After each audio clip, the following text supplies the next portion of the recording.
अच्छा बोलो, भोजन करना गुण है कि दुर्गुण है, ये बताओ। अरे भोजन के बिना कोई रह सकता है क्या? आज एकादशी है तो फलाहार किया होगा बहुत लोगों ने, किया तो है। निर्जला एकादशी के दिन जरूर आप अन्न तो ग्रहण करते ही नहीं हो, फल का भी और जल का भी त्याग कर देते हो। लेकिन अन्य एकादशियों में आप फल भी लेते हो और जल भी लेते हो। केवल निर्जला एकादशी ऐसी है कि जिसमें आप फल और जल का भी त्याग कर देते हो, जल भी ग्रहण नहीं करते हो। लेकिन फलाहार तो लेते ही हो अन्य एकादशियों में। आज भी लिया आपने, हमने, बहुत लोगों ने। जो व्रत करते हैं करना भी चाहिए। एक बात आपको बतावें, एकादशी को भगवान ने वरदान दिया है। क्या? कि जो एकादशी के दिन अन्न का त्याग करेगा उसके जीवन में जाने और अनजाने में जो भी पाप हुए हैं, और खास तौर से एक बात बताएं, अनजाने वाले पाप, जैसे आप जान ही नहीं पा रहे हैं कि पाप हो रहा है, तो क्या पता है, आप जान नहीं पा रहे हैं। जानकारी हो जाए तो आप नहीं करोगे पाप, क्योंकि आप भक्त हो। जानबूझ करके क्यों करोगे पाप? लेकिन अनजाने में हो रहे हैं तो क्या पता ही नहीं चल पा रहा है ना। और जो भी पाप होते हैं उन पाप के मूल में कहीं ना कहीं जैसा खाओ अन्न तैसा बने मन। याद रखना, जैसा अन्न खाओगे वैसा ही मन हो जाएगा। तो एकादशी को ये वरदान प्राप्त है कि अनजाने में जितने भी पाप भक्तों से हो जाते हैं, जानकारी ही नहीं हो पाती है, वो अगर एकादशी का व्रत करते हैं और उस दिन अन्न का त्याग करते हैं तो उनके अनजाने के समस्त प्रकार के पापों को हम मुक्त कर देते हैं, क्षमा कर देते हैं। पापों से हम मुक्त कर देते हैं, क्षमा कर देते हैं। तो बोलो भाई, भगवान पापों से मुक्त कर देता है तो एकादशी का व्रत करने से हमको कोई नुकसान नहीं, फायदा ही है। बोलो, है फायदा कि नहीं है? दूसरी बात क्या है, आप स्वास्थ्य की दृष्टि से देखें तो हम सभी को वास्तव में कम से कम महीने में 2 बार केवल फल ही ग्रहण करना चाहिए, अन्न ग्रहण नहीं करना चाहिए। स्वास्थ्य की दृष्टि से भी देखा जाए केवल फल ही ग्रहण करना चाहिए। कम से कम 2 बार तो हम ऐसे शरीर को अवसर दें, सारे विकार निकल जाएंगे शरीर के। लेकिन एकादशी के दिन लोग फल तो कम लेते हैं, हलवा ज्यादा खाते हैं। क्यों भाई? फल तो बहुत कम। फलाहार केवल नाम है। फलाहार का मतलब है जो फल ग्रहण करे वो फलाहार है। क्यों भाई? लेकिन उस दिन घोंट के हलवा जो है, और पता नहीं क्या क्या उसमें डालते हैं, कहे महाराज इसमें काजू किशमिश बादाम ये पड़ा वो पड़ा। अब बताओ भाई, तुम भोजन से ज्यादा गरिष्ठ जो है एकादशी के दिन माल पा लिए हो। अब कह रहे हो महाराज हम तो एकादशी है, आज हमने अन्न लिया ही नहीं, अन्न लिया ही नहीं। अरे तुमने ऐसी चीज ले ली है कि 3 दिन तक अन्न खाने का मन ही नहीं होगा। 3 दिन तक अन्न खाने का मन नहीं होगा, ऐसी चीज तो तुम एकादशी के दिन खा गए। क्यों भाई? अरे इतना बढ़िया हलवा बनाया, घोंट के उसमें बढ़िया देसी घी डाला और काजू किशमिश बादाम ऐसे। अब बताओ 3 दिन तक अन्न खाने की इच्छा रहेगी? फलाहार का मतलब है फल ही ग्रहण करो, ये फलाहार।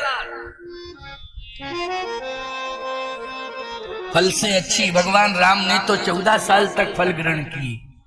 अरे एकादशी की बात छोड़ो और व्रतों की बात छोड़ो, 14 साल तक बोलो क्या ग्रहण किया है?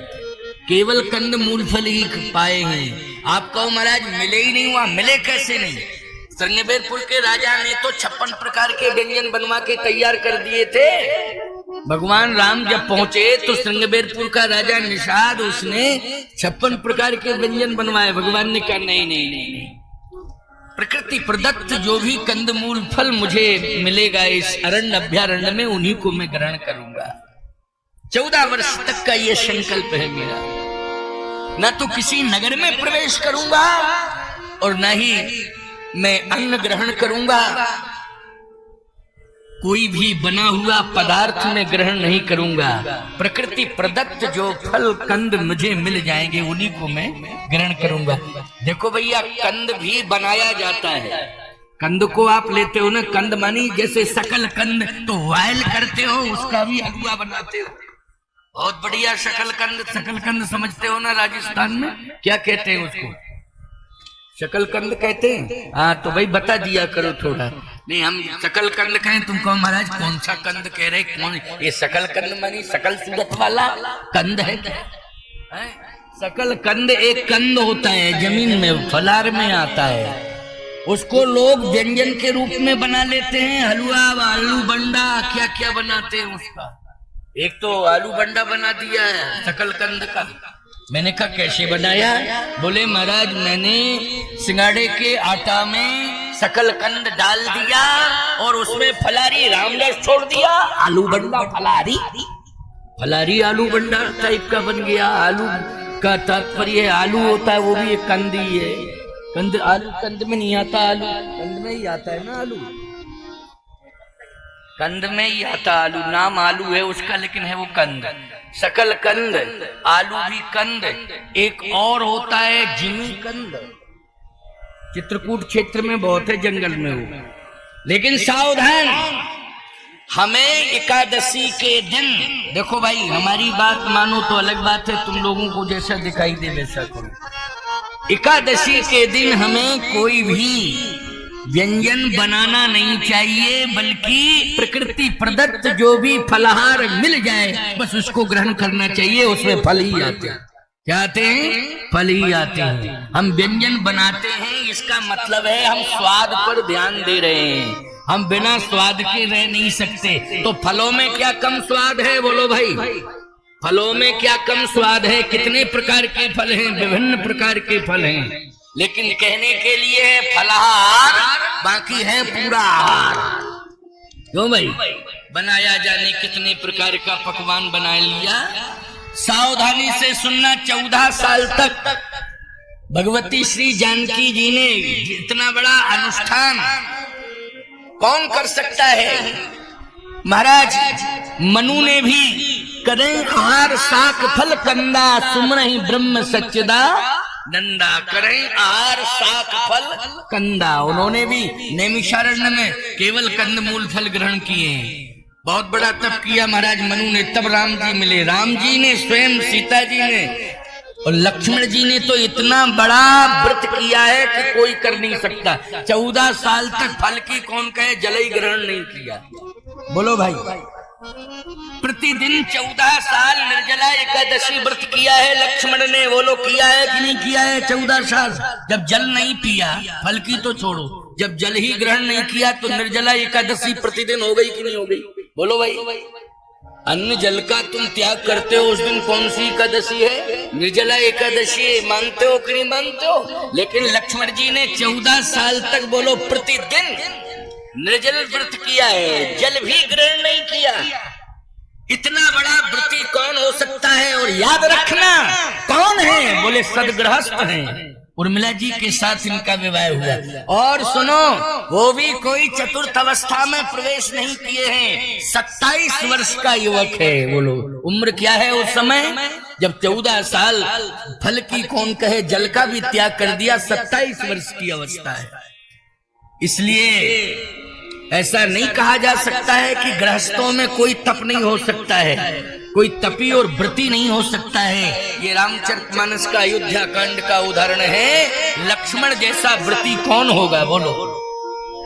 इसलिए लक्ष्मण की प्रशंसा जो है भरत जी ने भी की है, जबकि उच्च कोटि के संत हैं भरत जी, लेकिन लक्ष्मण की प्रशंसा भरत ने की है। अहे धन्य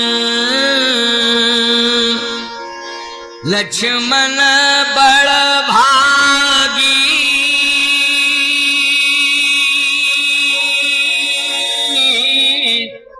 और राम पदार बिंदु अनुरागी। जीवन लाभ लखन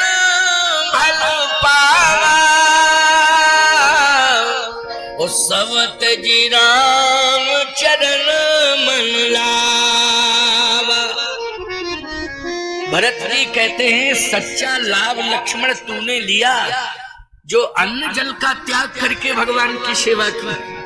बोलो तूने केवल परिवार को ही नहीं त्यागा। देखो परिवार को त्यागना सरल है लेकिन अन्न जल को त्यागना जल्दी। बोलो और जिसमें जल त्यागना तो बहुत ही कठिन है, बहुत ही कठिन है। बोलो भाई जल त्यागना कठिन है कि नहीं? लक्ष्मण तू धन्य है, इतना बड़ा व्रत तो मैं भी नहीं कर पाया, न कर पाऊंगा। भरत जी कह रहे हैं इतना बड़ा व्रत मैं नहीं कर पाऊंगा, न कर पाया है न आगे कर पाऊंगा, क्योंकि तूने तो 14 साल के लिए जल का त्याग कर दिया। बोलो कर दिया कि नहीं कर दिया जल का त्याग? ये सबसे बड़ा व्रत है। लक्ष्मण मैं समझ रहा हूं कि इस व्रत के निर्वाह के लिए तुझे शक्ति परमात्मा दे रहा है, क्योंकि तू साथ में 24 घंटे सेवा कर रहा है। बोलो ये सामर्थ्य कौन दे रहा है? परमात्मा दे रहा है, प्रभु राम। इसलिए जीवन का सच्चा लाभ तूने लिया। अगर मैं प्रभु की सेवा में होता तो शायद मैं भी जल का त्याग कर देता, लेकिन मैं जल का त्याग नहीं कर पा रहा हूं। क्यों? ये सामर्थ्य मुझ में नहीं है। प्रभु मुझे सामर्थ्य नहीं दे पा रहे हैं, तुझे सामर्थ्य मिल रहा है। इसलिए सबसे बड़ा तपस्वी तू है लक्ष्मण। ये भरत कह रहे हैं, याद रखना। 27 साल का युवक रामचरितमानस का भगवान की कितनी बड़ी कृपा है प्यारे, कि वैराग्य प्रबल वैराग्य रूपम कहिए तात तो परम विरागी प्रबल वैराग्य रूपम। ये परम वैरागी हैं, प्रबल वैरागी हैं, इनके समान कौन वैरागी हो सकता है? तो सीधी सी बात यह है कि हम भले ही गृहस्थ क्यों ना हो, हम भले ही गृहस्थ क्यों ना हो, लेकिन हम भगवान की सेवा का संकल्प परिवार के सहित ले लें। किसकी सेवा का संकल्प? भगवान की सेवा। भगवान की सेवा कितने प्रकार की सेवा भगवान की है? गौ सेवा ये भगवान की सेवा है, गौ सेवा भगवान की सेवा है। अतिथि देवो भव ये भगवान की सेवा है। अतिथि का आप सम्मान कर रहे हैं, ये अतिथि देवो भव ये भगवान की सेवा है। मातृदेवो भव माँ की सेवा ये भगवत सेवा है। पितृदेवो भव ये भी भगवत सेवा है। अतिथि देवो भव ये भी भगवत सेवा है। इतने प्रकार की सेवाएं बोलो गृहस्थ जीवन में अनिवार्य है कि नहीं? अगर आप इतने प्रकार की सेवाएं कर रहे हैं, गौ सेवा, माता पिता की, संत की सेवा, तो यही है भगवत सेवा, भगवान की सेवा। भगवान आपको सामर्थ्य देगा, याद रखना, बहुत बड़ा सामर्थ्य देगा। जितने प्रकार के व्रत हैं तुम सही रूप से उन व्रतों को कर पाओगे, ये क्षमता परमात्मा देगा। लेकिन ध्यान रखना प्यारे, हम सबको आज अयोध्या कांड से एक शिक्षा लेनी है कि लक्ष्मण जी ने 3 गुण त्यागे। गुण, नींद। अच्छा नींद लेना, जैसे आप अगर 8 घंटे 7 घंटे की नींद ले रहे हैं तो ये गुण है। इससे आपके शरीर के दोष दूर होंगे। बोलो 6, 7, 8 घंटे नींद आप अगर ले रहे हैं तो आपके जो अंदर के दोष हैं वो दूर होंगे कि नहीं होंगे? होंगे कि नहीं? तो ये नींद देखो, हमेशा पड़ा रहना ये तो दोष है, ये गुण नहीं है। जैसे ज्यादातर लोग आलसी प्रमादी हो जाते हैं तो वो क्या करते हैं? काम कम करते हैं, चलते फिरते कम है, सोते ज्यादा है। ये क्या है? ये है दोष। नींद न लेना भी दोष है और ज्यादा नींद लेना भी दोष है, लेकिन मात्रा में नींद लेना ये गुण है। बोलो है ये गुण कि नहीं? लेकिन लक्ष्मण जी ने 14 साल नींद ही नहीं ली, 14 साल नींद ही नहीं ली। लक्ष्मण जागते रहे 14 साल। करते क्या रहे?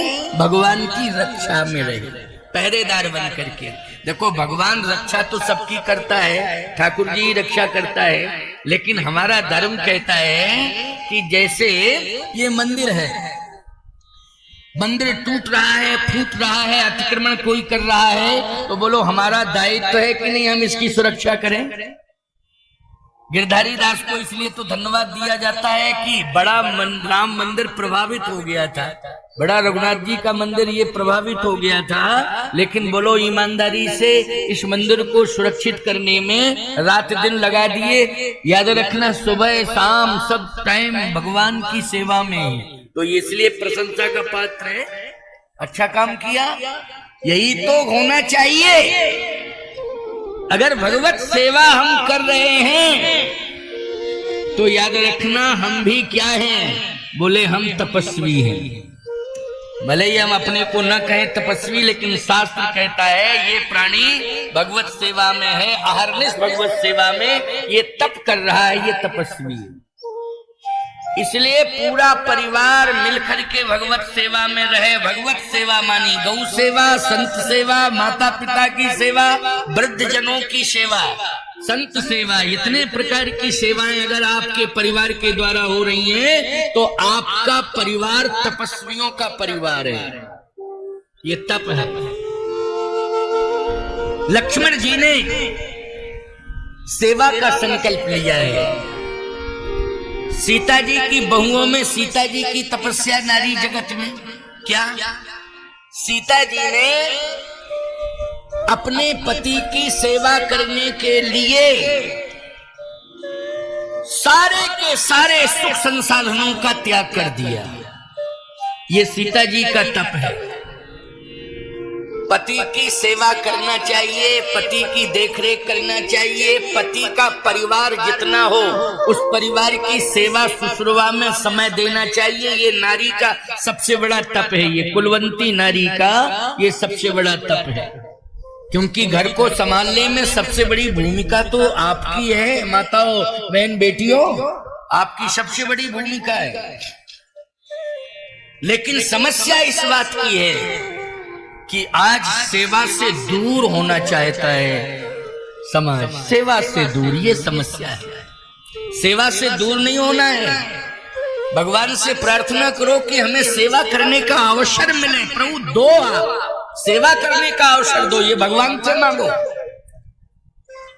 सीता जी ने भी यही कहा था, सेवा समय देव बन दीना, ओ मोर मनोरथ सुफलन कीना। सेवा का संकल्प लेकर के आई थी जनकपुर से अवधपुर सीता जी। उनकी माता सुनैना ने सेवा का ये संकल्प दिलाया था। ये सेवा का संकल्प प्रत्येक माँ को देना चाहिए। बेटी को विदा करो तो सेवा का संकल्प दो। सास ससुर गुरु सेवा करे हो, ओ पति रुख लखियायुष अनुसर हो, हुई हो संतति पियहि प्यारी, चिर यही बात यशीस हमारी।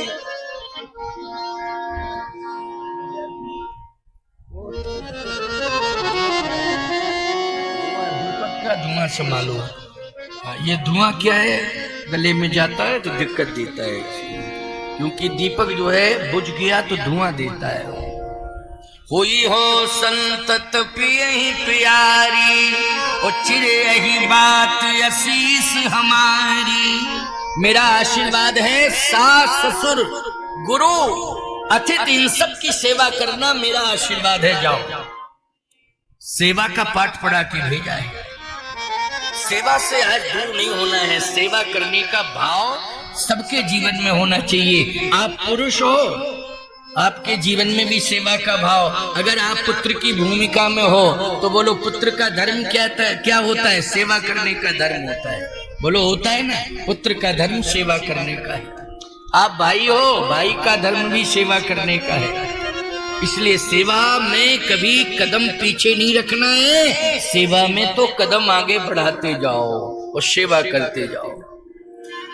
लेकिन आज अयोध्या में एक ऐसी घटना घटने जा रही है कि जिस घटना में भगवान राम को पिता और माता इन दोनों का त्याग करके जाना पड़ रहा है। माता पिता का, गुरु का भी त्याग करके जाना पड़ा 14 साल के लिए। भगवान राम आज अयोध्या छोड़ के जाना चाहते हैं। किसी ने कहा कि श्री राम माता पिता गुरु इन तीनों की सेवा छोड़कर आप वन क्यों जाना चाहते? भगवान राम ने कहा कि माता पिता गुरु की सेवा तो करना चाहिए, लेकिन धर्म पर यदि कुठाराघात हो रहा है, धर्म यदि कराह रहा है, रो रहा है, तड़प रहा है, तो ऐसी स्थिति में क्यों भाई कोई कराह रहा है, रो रहा है, तड़प रहा है, तो ऐसी कंडीशन में आप सेवा छोड़ करके जाएंगे कि नहीं जाएंगे? बोलो। उसको संभालने के लिए जो तड़प रहा है, रो रहा है, कराह रहा है, बेचैन हो रहा है, उस समय आप क्या करेंगे? बोलो। उस समय आपको माता पिता गुरु जो भी उनकी सेवा छोड़ के जाना पड़ेगा, क्योंकि उसको संभालना पड़ेगा। तो उस समय कौन रो रहा था, कौन तड़प रहा था, कौन करा रहा था? बोलो भाई।